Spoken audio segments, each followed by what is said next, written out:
تو ماضی نہ دیکھے، ماضی حجاب۔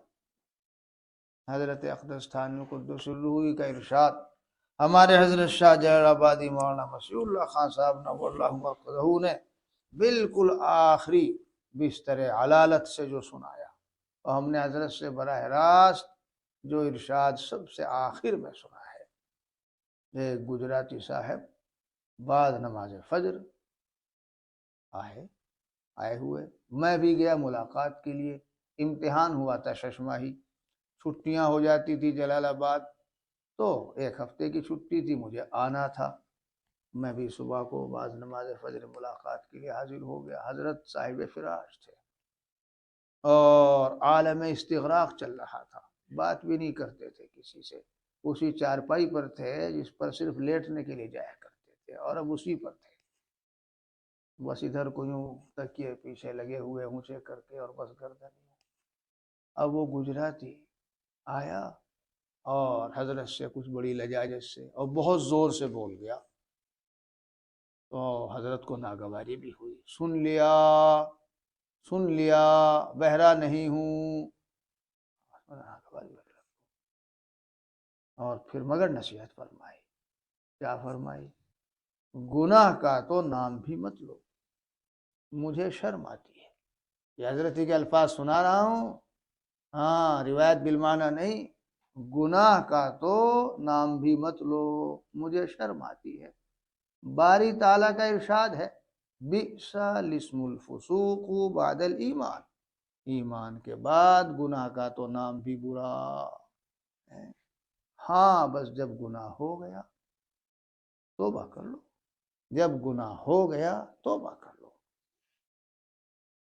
میرے حضرت مولانا تھانوی نور اللہ مرقدہ کا ارشاد ہے کہ ماضی کا تو غم نہیں، ماضی کا تو غم نہیں۔ 2 بار تو حضرت ضرور کہتے تھے، ایک بار عام لہجے میں اور دوسرے اپنے خاص لہجے میں، ماضی کا تو غم نہیں اور مستقبل کا فکر نہیں، بس حال کا اہتمام۔ یہ حضرت تھانوی قدس الروح کا ارشاد حضرت جلال انہی الفاظ میں نقل کیا، اور پھر اس کی تشریح فرمائی۔ یہ تو حضرت اقدس تھانوی قدس الروح نے فرمایا، مستقبل بعید کو مت سوچو، ورنہ تشویش میں اور الجھن میں مبتلا رہو گے۔ مستقبل بعید، اچھا پھر 30 سال اور 20 سال کے بعد پھر کیا ہوگا؟ جب میں 90 سال کا ہو جاؤں گا اور میرے پوتے ہو جائیں گے، پڑ پوتے، وہ تو مجھے کھانا بھی نہیں دیں گے۔ ارے بھائی کیا سوچ رہا ہے وہاں؟ اور میرے پاس تو اتنے پیسے نہیں اور اتنے مکان نہیں، وہ کہاں رہیں گے؟ مستقبل بعید کو مت سوچو، حضرت تھانوی کو کیسا ہے؟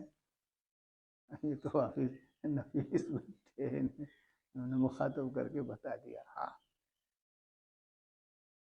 خیر، تو سنایا حضرت نے، اب اس کی تشریح فرمائی، حال کا اہتمام۔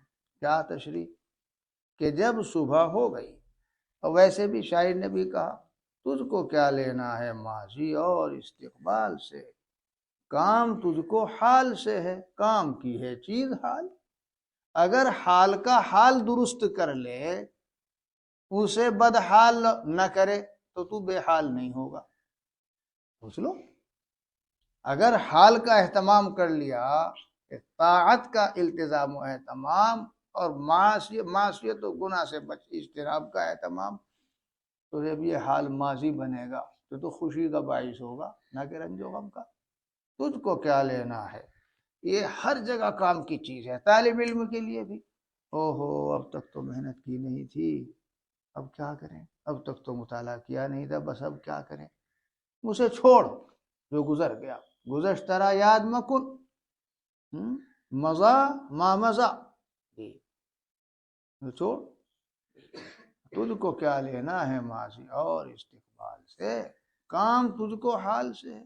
بلکہ بعض دانش مندوں نے تو یہ کہہ دیا کہ اگر آدمی غور سے دیکھے تو حال ہی ہے، نہ کوئی ماضی ہے نہ کوئی مستقبل۔ یہ حال جب گزر جاتا ہے یسمى بالماضی، اور جب تک آیا نہیں یسمى بالمستقبل۔ ہے تو صرف حقیقی چیز تو ایک ہی ہے، یہی جو اس وقت جس میں ہم موجود ہیں۔